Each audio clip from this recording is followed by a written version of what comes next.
Nah, di sini saya mendapatkan jurnal yang berjudul A Systematic Review on the Clinical Pharmacokinetics of Cefalexin in Healthy and Diseased Populations. Nah, jurnal antibiotics ini berindeks Q1. Jadi, pada jurnal ini disebutkan bahwa antibiotik cefalexin itu memiliki beberapa interaksi dengan obat-obatan lain apabila dikonsumsi bersamaan dengan antibiotik cefalexin. Contohnya itu ada obat omeprazol, ranitidin, zinc sulfat, dan juga beberapa jenis makanan-makanan lain yang akan berinteraksi dengan cefalexin. Nah, di sini saya akan fokus kepada obat zinc sulfat, di mana permasalahan yang saya ambil yaitu apakah interaksi cefalexin dengan zinc sulfat yang dikonsumsi secara bersamaan itu akan mempengaruhi farmakokinetik dari cefalexin dan bagaimana solusinya bila mempengaruhi farmakokinetik dari cefalexin. Nah, untuk menjawab permasalahan tadi, saya mendapatkan jurnal yang berjudul The Effect of Staggered Administration of Zinc Sulfate on the Pharmacokinetics of Oral Cefalexin dari jurnal British Journal of Clinical Pharmacology. Nah, jurnal ini berindeks Q1. Lalu pada jurnal ini dijelaskan bahwa cefalexin itu memiliki waktu paru atau tes setengah itu sekitar 1,2 jam. Nah, setelah pemberian oral, penyerapan cefalexin itu berlangsung secara cepat dan dimediasi oleh transporter khusus di dan juga tripeptida. Nah, efek penghambatan seng terhadap penyerapan antibiotik beta-laktam ini dengan menghambat transporter peptida. Nah, di mana kita tahu bahwa di dalam jurnal ini disebutkan bahwa cefalexin itu diserap di usus halus melewati transporter di ataupun transporter tripeptida. Nah, sedangkan seng sulfat itu menghambat transporter ini secara kompetitif. Dan di mana ini akan mempengaruhi absorpsi dari cefalexin dan juga jumlah obat yang masuk ke darah akan berkurang, sehingga ini akan mempengaruhi farmakokinetik, yaitu Cmax dan juga AUC dari cefalexin ini. Lalu, karena pemberiannya yang secara bersamaan, itu juga akan mempengaruhi dari TMIC. Nah, TMIC ini seharusnya dari obat cefalexin itu sekitar 40-50% interval dosis dalam pengaturan klinis. Tetapi, dari penelitian ini, apabila dikonsumsi secara bersama dengan zinc sulfat, itu mengalami penurunan persentasenya. Nah, bisa kita lihat di sini. Nah, ini ada tabel parameter farmakokinetik cefalexin untuk 4 regimen pengobatan. Nah, ini ada keterangan bintang. Bintang ini memiliki nilai berbeda secara statistik. Ini ada perlakuan A, B, C, dan juga D.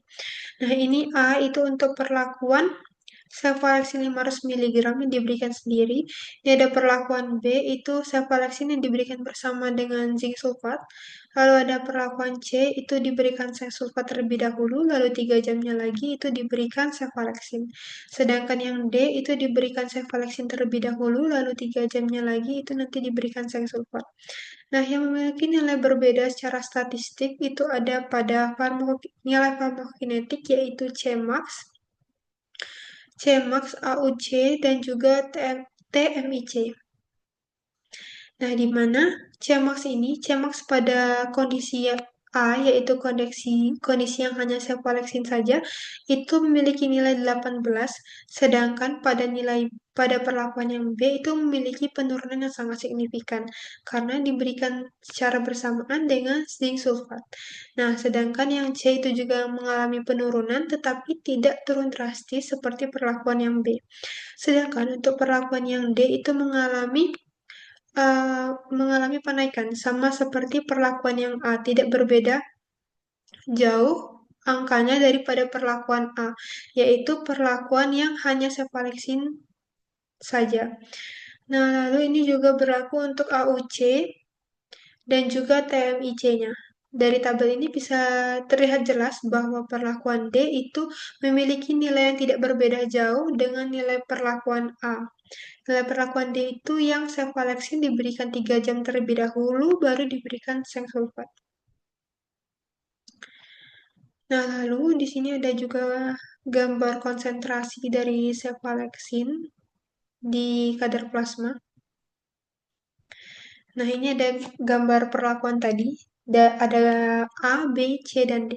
Nah, untuk A tadi kan yang hanya cefalexin saja, itu yang kotak hitam. Ini kita bisa lihat Cmax-nya tinggi dan juga AUC-nya besar dan tinggi.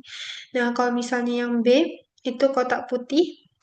Kita bisa lihat yang B itu mengalami penurunan karena diberikan secara bersamaan dengan zinc sulfat. Sedangkan yang C itu yang warna hitam bulat, kita bisa lihat itu mengalami penaikan daripada perlakuan yang B. Sedangkan yang perlakuan D itu yang bulat putih itu tidak mengalami perbedaan yang cukup signifikan dengan yang perlakuan A.